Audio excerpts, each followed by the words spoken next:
Hello friends, welcome to my YouTube channel Stephen academy में आपका स्वागत है। और दोस्तों, आज का मैं वीडियो लेकर आया हूँ बीएससी एग्रीकल्चर थर्ड सेमेस्टर वालों के लिए। तो थर्ड सेमेस्टर में इसमें हम बात करेंगे स्टैटिस्टिकल मेथड्स के बारे में। जो आप लोगों का मैथ का पेपर रह गया था उसके बारे में हम बात करेंगे।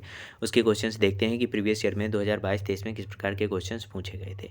ये पेपर आप लोगों का होने वाला है, तो इसके बारे में चलिए देख लेते हैं इसमें किस प्रकार के क्वेश्चन पूछे गए थे। और आप लोग भी प्रैक्टिस लगातार मैथ के पेपर है तो इस प्रैक्टिस कर लीजिएगा अच्छे से। तो इसमें आप लोगों को क्या वैसे इसमें ज़्यादातर क्वेश्चंस नहीं पूछे जाते, इसमें थ्योरी ज़्यादा पूछी जाती है, तो आप लोग थ्योरी ज़्यादा पढ़कर जाइएगा।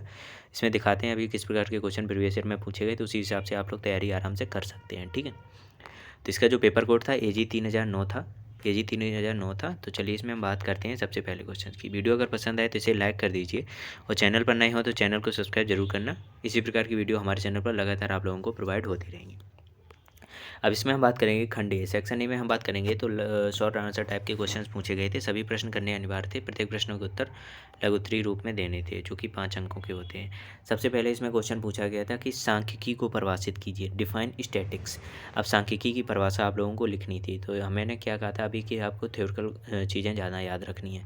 मतलब आप लोगों से जो क्वेश्चंस रहेंगे, नंबर जो क्वेश्चन सवाल लगाने के लिए रहेंगे वो कम रहेंगे। तो दूसरा पूछा गया था हिस्टोग्राम क्या होता है, व्हाट इज हिस्टोग्राम, हिस्टोग्राम क्या होता है। नंबर 3 पर आता है कि पायसन बंटन को परिभाषित कीजिए।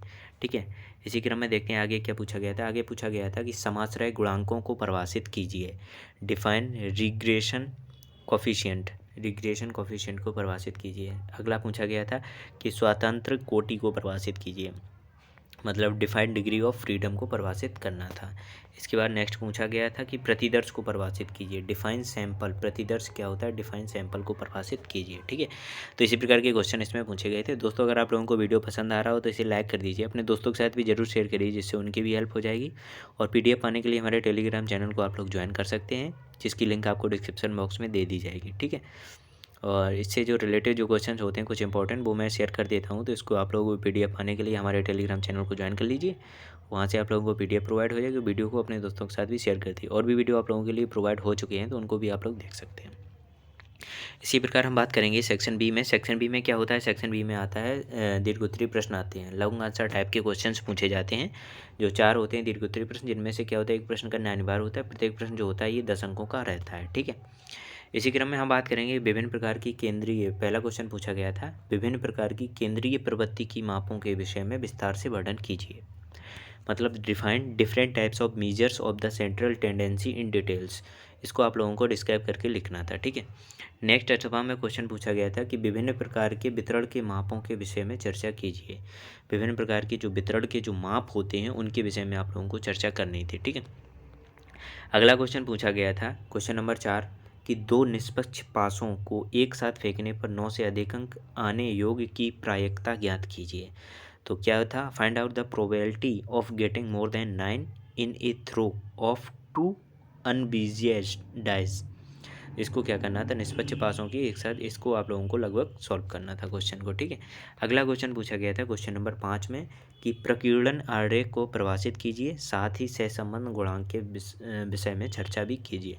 Define scatter diagram and also discuss about correlation coefficient के बारे में बताना था। ठीक है, नेक्स्ट क्वेश्चन आता है सेक्शन सी में। क्या पूछा जाता है, दीर्घोत्तरीय प्रश्न होते हैं जो कि लॉन्ग आंसर टाइप के क्वेश्चंस होते हैं, जिनमें पूछा जाता है। इनमें क्या पूछा गया था कि ये कोई एक प्रश्न करना अनिवार्य है, प्रत्येक प्रश्न जो होता है वो 10 अंकों का होता है। ठीक है, इसमें चलिए हम बात करते हैं कि एक माध्य के लिए टी परीक्षण को विस्तार से चर्चा कीजिए, discuss about t test for single mean in detail. ठीक, तो इसको आप लोगों को बताना था। अगला जो पूछा गया था कि आसंग सारणी के विषय में चर्चा कीजिए, आसंग सारणी के विषय में चर्चा कीजिए क्या था, डिस्कस अबाउट कॉन्टिजेंसी टेबल्स के बारे में बताना था। ठीक है, अगले हम बात करते हैं अगर नेक्स्ट क्वेश्चन के बारे में। नेक्स्ट क्वेश्चन आता है 8वां नंबर। 8वें नंबर में पूछा गया था कि प्रतिदर्श को परिभाषित कीजिए, विभिन्न प्रकार की प्रतिचयन विधियों के विषय में चर्चा भी कीजिए, define sample, also discuss about different sampling schemes के बारे में बताना था। ठीक है, इसके बाद हम बात करेंगे 9 नंबर में। 9 नंबर में क्या पूछा गया था कि प्रतिदर्श एवं समष्टि सर्वेक्षण में अंतर स्पष्ट कीजिए।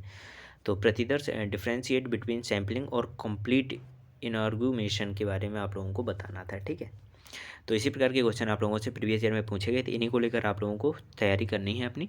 तो इनको लगातार देखते रहिए, इसी प्रकार के क्वेश्चन आप लोगों से इस बार भी लगभग पूछे जाएँ। तो आप लोगों से थ्योरेटिकल टाइप के क्वेश्चन की ज़्यादातर तैयारी करनी है, जैसा कि आप लोगों ने देखा है प्रीवियस ईयर के पेपर में। तो चलिए मिलते हैं नेक्स्ट वीडियो में नेक्स्ट टॉपिक के साथ, तब तक के लिए धन्यवाद।